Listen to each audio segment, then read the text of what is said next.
Hello ma sista, j'espère que tu vas bien. Bienvenue dans ce nouvel épisode de Langage de femme. Ici, on t'aide à grandir à l'intérieur afin de rayonner à l'extérieur. Je suis Daisy et je t'invite à te mettre à l'aise parce qu'on va discuter un petit peu. Waouh, ça fait tellement longtemps qu'on ne s'est pas retrouvés sur ce podcast. Je suis tellement contente pour la saison 2. Avant de rentrer dans le vif du sujet, je me dois quand même quelques petites explications, n'est-ce pas ? Notre dernier épisode remonte à il y a 7 mois, donc en octobre 2024. Ah ouais, ça remonte. Et il avait pour thème « Choisis bien ton entourage ». Si tu ne l'as pas écouté, je t'invite à le faire juste après celui-ci, parce que les deux se complètent un peu. Comme tu le vois dans le titre de cet épisode, on va parler de red flag en amitié. Mais avant, je voulais quand même revenir un petit peu sur les raisons de mon absence.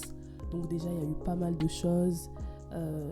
La sortie de l'album de mon époux Prémisse en novembre 2024, donc tu peux aller aussi l'écouter après avoir rattrapé tous les épisodes du podcast, bien sûr, ce qui fait qu'on a pas mal voyagé lui aussi, donc sur toute la période de fin d'année 2024, et je suis revenue que en février 2025. Ensuite, il a fallu le temps de se remettre un petit peu en place, redéfinir les objectifs et tout ça. Et c'est vrai que ça fait quand même 2 mois. Normalement, j'aurais dû reprendre en mars. Ça fait 2 mois que je suis en train de cogiter, réfléchir et tout ça. Lutter avec quelques pensées limitantes aussi, il faut se l'avouer. Mais c'est ma maman en fait qui m'a redonné un petit coup de boost en me disant que les épisodes que j'avais déjà fait, donc la saison 1, l'encourageaient beaucoup, lui faisaient du bien. Elle avait même des retours de ses collègues de travail, c'est dire. et ouais, ça m'a redonné la motivation pour pouvoir reprendre. Donc j'ai dit stop à la procrastination, stop aux pensées limitantes. Et nous voilà pour cet épisode. Maman, je te fais des gros bisous. N'hésitez pas à faire des gros bisous à ma maman aussi en commentaire parce que c'est grâce à elle si on est là aujourd'hui. Sans plus tarder, on va rentrer dans le vif du sujet qui est Red Flag Friendship Edition. Ça fait toujours bien en anglais. Tout d'abord, qu'est-ce qu'un red flag ? Alors littéralement, red flag, ça signifie drapeau rouge. Et ça symbolise une mise en garde, une alerte qui est là afin d'attirer notre attention sur une situation dérangeante, voire dangereuse. C'est un terme qui est souvent utilisé dans les contextes relationnels, que ce soit professionnels, amoureux, familiaux, amicaux. Ce sont des avertissements qu'il faut prendre en compte si on veut éviter des problèmes à l'avenir. Aujourd'hui, on va plus s'attarder sur les red flags dans les relations amicales. Mais si ça te dit, on pourra aussi en parler dans les relations amoureuses. N'hésite pas à me dire dans les commentaires si ça te plairait. Sur Instagram, je vous ai demandé il y a 3 semaines environ quels étaient pour vous les red flags en amitié qui étaient pour vous les plus problématiques. Les réponses qui revenaient le plus, c'était la jalousie, l'envie, le mensonge, le manque d'empathie, la non-réciprocité. Donc, on ne va pas recevoir la même énergie que celle qu'on donne. On n'aura pas aussi la même implication du coup dans la relation. L'égoïsme, l'intérêt, les critiques. On est d'accord que tous ces comportements qu'on vient de lister sont néfastes, voire toxiques. Même si c'est vrai que de nos jours j'ai un peu du mal avec le mot toxique, parce que tout est toxique. Mais oui, à très haute dose, ça veut dire que ce comportement-là n'est pas forcément néfaste la première ou la deuxième fois. Comme on l'a dit, un red flag est là pour t'alerter. Donc si tu remarques 1, 2, 3 fois ce type de comportement, c'est censé t'alerter. Malheureusement, des fois, on va attendre d'avoir la conséquence à cette situation. Et c'est après qu'on va se souvenir, ah mais oui, j'avais été alertée en fait. Alors moi, ma question c'est, mais pourquoi est-ce qu'on ne réagirait pas avant que la situation ne devienne trop néfaste, avant que la situation ne devienne trop compliquée ou qu'elle devienne même nocive pour nous, pour notre santé mentale, notre santé même corporelle des fois. J'ai listé, avec l'aide de ChatGPT, quelques raisons de pourquoi est-ce qu'on ne réagit pas aux red flags. L'une des raisons peut être le désir d'être accepté, un désir très fort d'appartenance. Moi, je vais avoir tendance à associer ça à la jeunesse, parce qu'en général, c'est les jeunes qui vont beaucoup plus être sensibles à ça. Au regard des autres, voilà, pas envie d'être tout seul à la cantine, pas envie d'être tout seul à la cafette, pas envie d'être écarté du mouvement. À cela, il peut y avoir aussi la peur du rejet. Donc là, comme son nom l'indique, c'est simplement la peur d'être rejeté pour ce qu'on est, rejeté pour nos pensées, nos croyances. On peut ne pas réagir au red flag aussi, tout simplement parce qu'on a beaucoup d'attachement, un attachement émotionnel qui peut s'apparenter à de la dépendance quelquefois. je la connais depuis X années, ne devrait pas être la raison principale de ta proximité avec une personne. On ne marche pas avec les gens par émotion, mais par révélation. Ensuite, on peut ne pas réagir aux red flags tout simplement par familiarité, par normalisation. Justement, ça fait tellement longtemps que tu côtoies une personne que ces comportements problématiques, tu ne vas plus les percevoir comme tels en fait. Tu ne vas plus percevoir cela comme une anomalie. Par exemple, elle parle mal, tu vas te dire « Ah non, mais c'est son caractère, elle est franche. » Je ne dis pas qu'elle n'est pas franche, mais des fois elle est juste impolie en fait. Tu peux dire les choses avec respect, avec douceur. Ou bien la personne va insulter tout ton arbre généalogique. Toi tu vas dire « Non, elle était fâchée. On s'était disputé, elle s'était énervée. » Tu peux aussi ne pas réagir aux red flags parce que tu n'as pas eu toi-même de modèle de relation saine. Cela peut être aussi dû à un manque de conscience de toi-même. Peut-être que tu n'as pas appris à mettre des limites. Il peut même que tu ne considères pas du tout ses besoins et que tu vas plutôt favoriser les besoins de l'autre au détriment des tiens. Peut-être que c'est simplement parce que tu n'écoutes pas les conseils aussi. Oui, parce qu'il y a des personnes autour de toi qui voient des fois. Elles ont vu que la personne n'était pas bonne, que la personne n'avait pas de bonnes intentions ou une bonne manière de te traiter. C'était les parents à l'ancienne, je me rappelle. Toujours, tu vois, il y avait ta maman ou bien ton papa qui disait non, cette personne-là, je la sens pas. Celle-là, c'est pas une bonne copine et tout. En général, au bout de quelques temps, on leur donnait raison. J'ouvre d'ailleurs une parenthèse pour dire à nos parents, à nos grands frères, grandes sœurs, n'hésitez pas à apprendre à vos petits frères, petites sœurs, vos enfants à poser des limites claires. Apprendre à dire non, stop, je ne veux pas de ça. En relation, c'est super important. Souvent, notre première relation à l'autre, en dehors de la famille, c'est à l'école que ça va se passer. Ça me rappelle une anecdote. Quand j'étais en primaire, donc je devais être au CE2, quelque chose comme ça. J'avais 2 groupes d'amis. Donc, un groupe qui était majoritairement constitué d'Européennes, on va dire. Donc, des Françaises, je crois qu'il y avait une Portugaise, Espagnole, en tout cas ce genre d'origine. Et j'avais mon deuxième groupe d'amis qui, là, était plus constitué de mes camarades du continent africain. Donc, c'était des Maghrébines. Et des Maghrébines en vrai. J'étais la seule noire, je crois. Oui, j'étais la seule noire. On avait plusieurs récréations, donc je pouvais jouer un coup à la récréation avec mes copines les européennes et à une autre récréation, j'allais jouer avec les maghrébines. Voilà. On n'avait pas forcément les mêmes types de jeux ou les mêmes délires, mais pour moi, ça posait pas de problème en fait. Genre, je m'entendais bien avec elles. Et puis un jour, l'un des 2 groupes, je ne citerai pas lesquels, est venu me voir en disant mais soit tu traînes avec nous, soit tu traînes avec elle, mais tu peux pas traîner avec les 2. J'ai dit ah bon, genre pourquoi?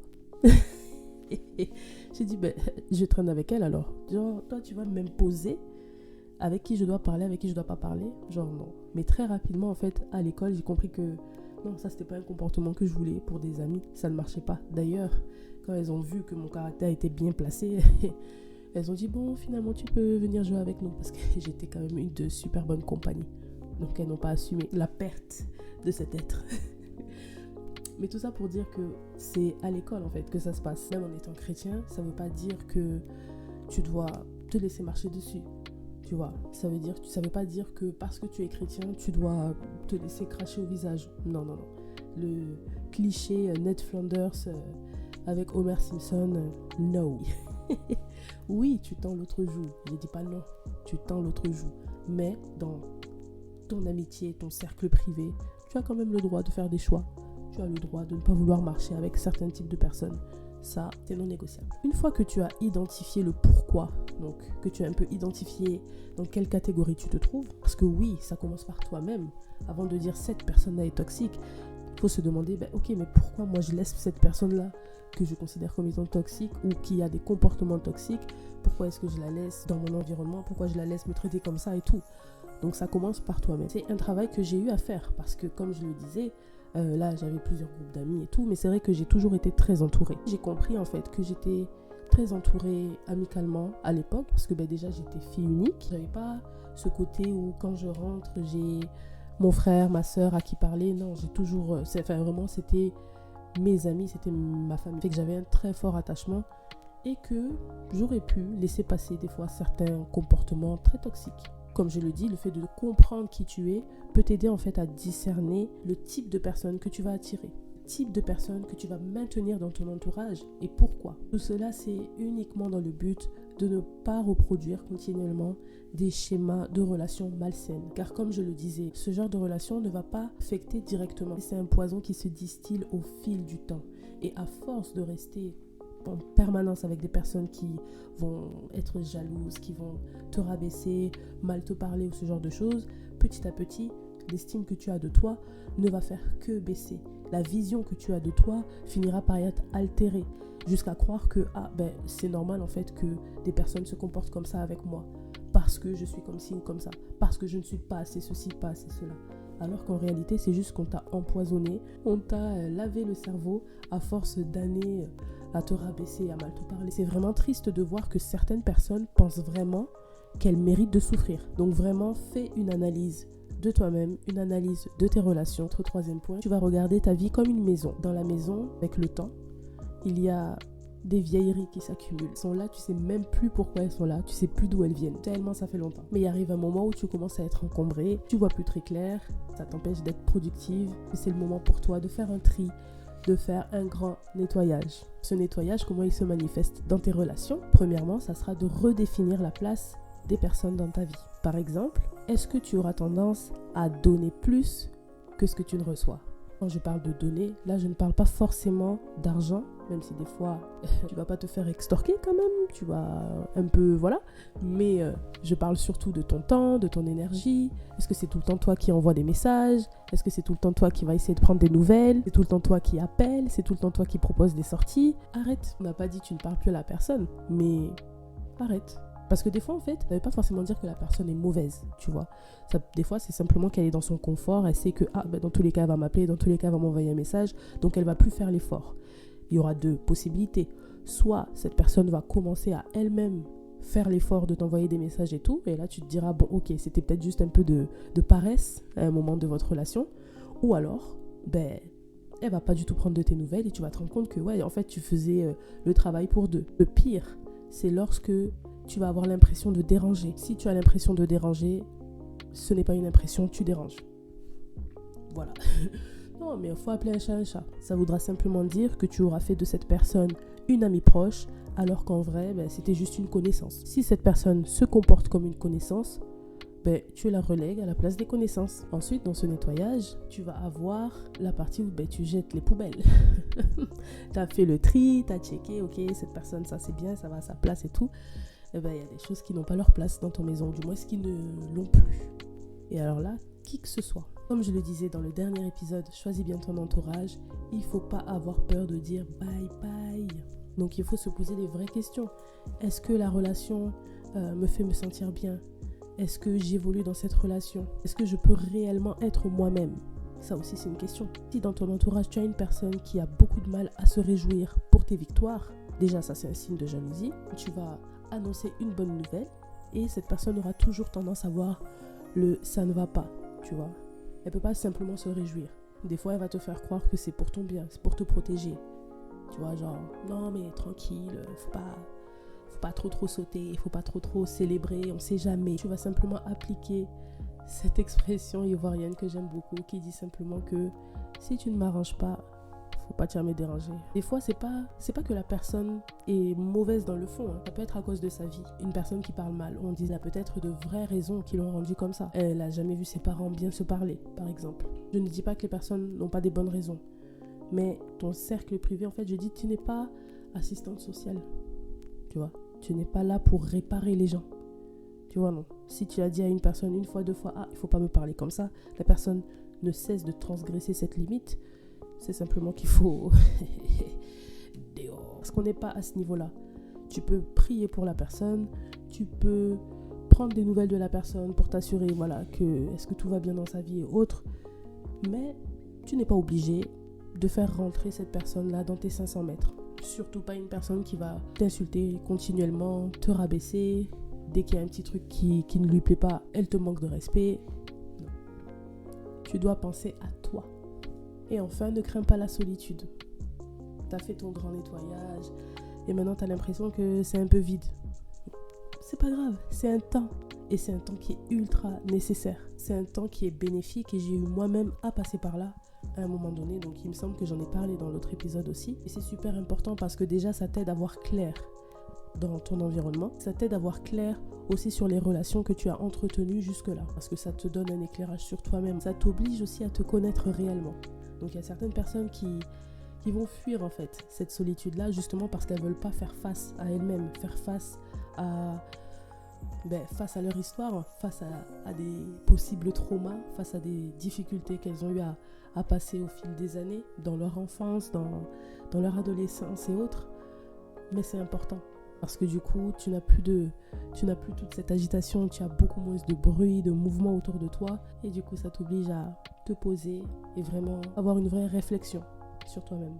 C'est ultra important aussi de faire ce nettoyage parce que ça te libère de la peur du rejet, ça te libère de la peur de l'abandon, ça te libère de la dépendance affective, ça te libère du besoin maladif d'être accepté.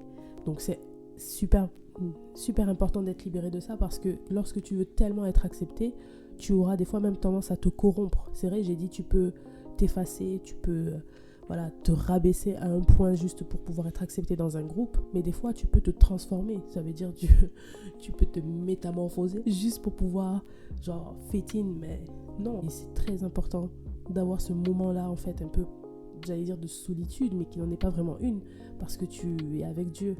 Et c'est là que vraiment Dieu va pouvoir faire son travail en toi, qui va pouvoir te libérer de toutes ces choses. Et enfin, c'est ultra important parce que ça laisse la place aux amis de destinée. Et là, je dirais même c'est le best parce que comme je disais, j'ai eu à passer par là. J'ai fait un tri dans mes relations, c'était difficile, c'était douloureux. Au final, j'ai retrouvé certaines personnes, donc des personnes dont je m'étais un peu éloignée à un moment donné. J'ai aussi retrouvé des personnes, des anciennes amies de longue date, avec qui on s'entend super bien, on partage la même foi, on a des mêmes ambitions, on a une vision, on s'encourage, on s'édifie énormément en fait pour nos projets personnels et autres. Ça, je pense pas que ça aurait été possible si j'avais gardé mon ancien groupe d'amis. Donc c'est ultra important, ça laisse vraiment la place à des amis qui vont t'aider dans ta destinée. J'aimerais vraiment te rassurer en te disant que c'est pas une étape qui a vocation à durer. Tu peux vivre un désert dans ta relation, mais c'est pas la finalité. Et je peux t'assurer que si au lieu de murmurer, de te plaindre et tout ça, tu t'attaches vraiment à Dieu, tu mets toute ta confiance en lui, il ne t'abandonnera pas. Il ne t'abandonnera pas.